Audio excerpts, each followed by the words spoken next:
I've been a miner for a heart of gold. It's these expressions I never give that keep me searching for a heart of gold. Both these guys have been prospecting in the Panamint Mountains for a few months, and they found some low-grade silver claims that they were working. Nothing really panned out. But then they came across some gold, and actually it was Jack Keane who found it, and Domingo Echerin had left to resupply. So Keane finds the gold, and he lays out 17 or 18 claims, names the whole thing the Keane Wonder Mine, but splits the profits with his partner, or gives ownership to his partner as well, which a lot of times with mining there's a lot of backstabbing, double crossing sort of thing, so it's actually kind of a thing. But anyway, so they have these properties. They don't have any money to develop them themselves. But Jack Keane has been prospecting in the desert for 8 years, and this is his big find. He knows it's worth something, and he has a fair idea of the value. So when news of this gets out, a lot of people are interested, come to take a look, and there's also just kind of a rush in the general area. There are hundreds of prospectors in the following months that kind of descend on the Panamint Mountains, and in that process, the Big Bell Mine, which is just up the hill about 3 miles, is discovered. Up at Chloride City, even further, there's kind of a short-lived revitalization. And then later on, Shorty Harris, kind of a well-known local prospector, he kind of gets on the scene late and realizes everything's kind of picked over. So he continues on further, and ends up finding gold, maybe up near what would become rhyolite, at the original Bullfrog. And that strike eventually leads to rhyolite and Montgomery Shoshone and the whole Bullfrog mining district. So anyway, the two prospectors here, they interview interested parties, and then they lease the property out to a guy by the name of J.R. Delamar, and he pays them $10,000 up front, and then has a year to work the claim with an option to buy it for $150,000 at the end. He brings in a crew of 30 people, and they dig a couple adits, they start working the claim, but at the end of the year, he declines the offer. He actually offers them a lowball estimate, and they turn him down. And part of the reason was that he knew there was a lot of valuable ore here, but it's really difficult to get to. This down here is just the lower tram terminal of the mine, or in the mill.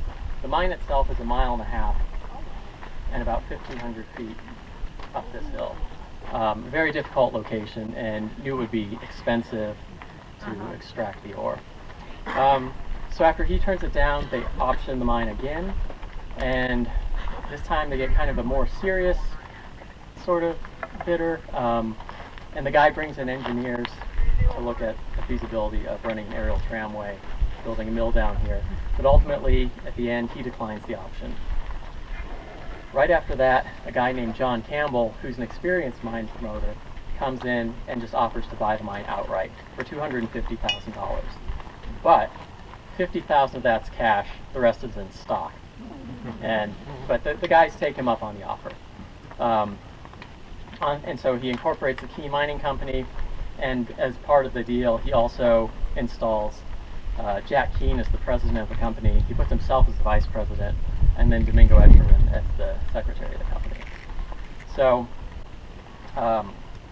Campbell has, really grand ideas for the mine. Unfortunately, a couple months after he buys it, the San Francisco earthquake happens in 1906, and most of his fortune's wiped out overnight. And within about a month of that happening, he's forced to sell the mine. And he sells it to another well-known mine promoter named Homer Wilson. And Homer Wilson comes in, moves his family on site, immediately hires a full crew, and starts researching, has the crew digging exploratory shafts, looking for water sources, and also planning how to build a mill and a tramway. and then eventually a cyanide plant. And it takes a while for this stuff to get going. And part of the issue is that the rhyolite and bullfrog district boom is going on, and Keane actually kind of gets overshadowed for a while. It's hard to get supplies out here, and there kind of actually develops a little bit of a rivalry between Keane and the rest of the bullfrog area. And they actually eventually decide to include Keane in the bullfrog mining district, but refer to it as South Bullfrog. It's kind of a little, little shot at them. But this area is still really remote. There's been a lot of infrastructure that was brought in with borax in the 1880s, but the Funeral Mountains in this part of Death Valley, prior to the bullfrog strike, is still really remote. Enough so that when they go to file these mining claims, nobody's really sure whether they're in California or Nevada. And it takes a while to sort it out.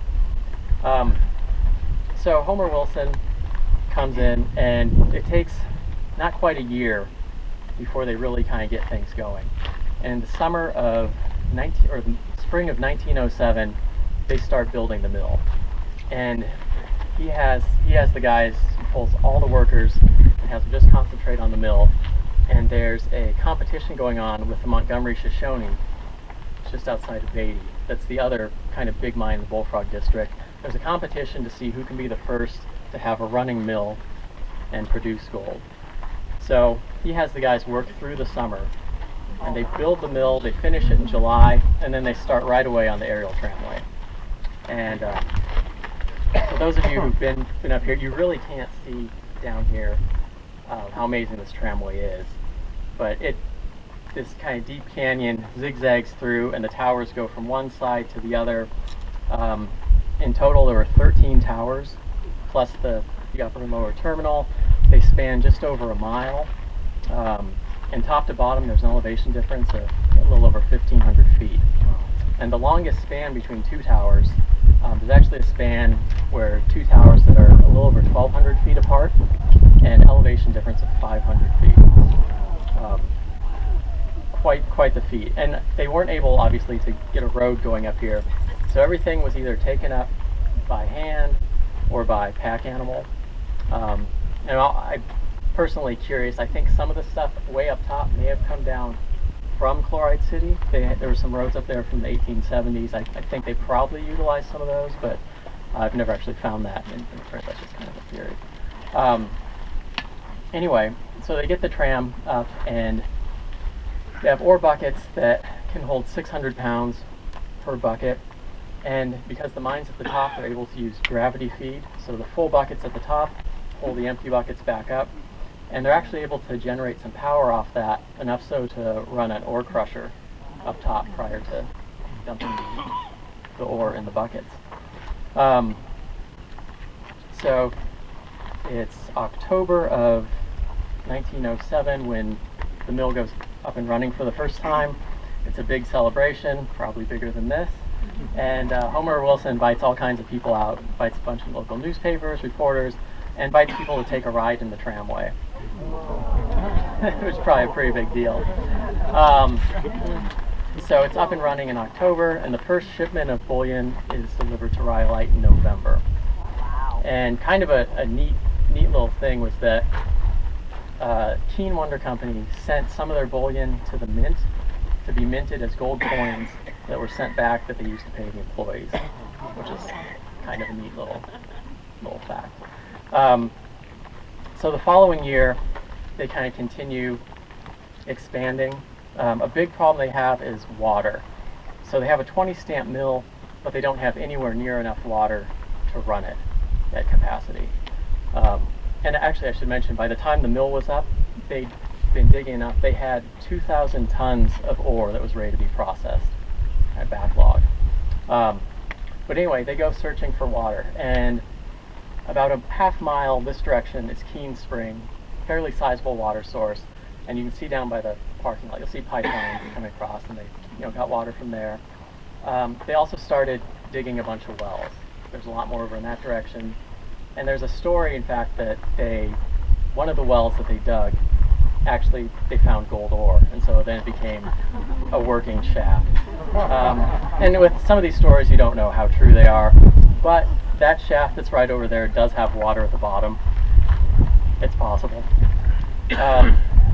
So anyway, they got all the water they could. They even secured rights to a second Keane spring that's about 7 miles that way. It's over towards Florida City, and a small town site was established there, although they really didn't end up utilizing that too much.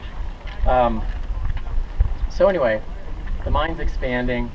They have, I think, about 50 people on site at this time, and it takes about a full year with the water issues before they have enough to where they're running 24 hours a day, but they can only do that for 3 to 4 days a week, and they have to cut back to 16 hours. 1909, they get the cyanide plant up and running, and that was down kind of by the parking area in there. And they have a huge backlog of tailings. They've been milling for about a year and a half at that point, and they've saved all the tailings, and so they just start going to work on that. And they have kind of a unique system where when the water goes through, they let it settle in the tanks, and then they pump it back up here to be reused again. And I don't know how successful that was. That was not a common practice, but they just needed any bit of water they could get. So 1910 is when is pretty much the heyday of the mine. At that point, there's 75 workers. They have enough water finally to run the mill at near capacity, and they're bringing out about $1,000 of gold a day. And gold prices at that point are about $20 an ounce roughly. So there's a lot of ore that they're moving. In fact, Keane was such a happening place in 1910 that the boarding house became a polling place for the election. Apparently also the following year. But so things go good for a couple years, and from 1907 through 1911, Keane Wonder's the top producing gold mine in Inyo County. But then 1912 comes around, and as often happens with these things, the end comes, and it comes kind of suddenly. It was actually a string of things. In January of that year, they shut down the cyanide plant because they'd worked through the backlog of material. They weren't finding as much new ore, so everything was slowing down, and it wasn't profitable for them to be running it part-time, so they shut it down until they could get another reserve going. A month later, the tramway cable snaps and drops a bunch of buckets, huge mess, so everything has to be shut down. They work for a month and spend about $10,000 to get it back up going. In April, Homer Wilson, who's been here the whole time, ends up selling the mine to another guy who's been a guy named T.B. Rickey, who's been a large investor, kind of a shady character. There's a bunch of lawsuits going on in the background of all this, involving a whole bunch of stuff, but he sells it to him and a group of investors from Philadelphia. And the investors decide to keep him on as kind of like an expert until they can kind of get up to speed, and then they'll cut him loose and run on their own. But that never really happens, and the mine closes down in August. Over the next 2 years, it's bought and sold a couple times. Different owners, they all bring back Homer Wilson to have him kind of keep working at the mine. And there's all these newspaper articles about these grand plans. They're going to expand everything. They're going to find all these new ore sources. But the reality was there wasn't much here. And in fact, one of the companies defaulted or didn't pay their $500 property tax bill to Inyo County, and everything was auctioned off at the end of the year, and subsequently bought by another minority owner who had at one point sued the company for fraud. But, so then after that, the mine sits idle until about the 30s, and a couple more people make an attempt at it.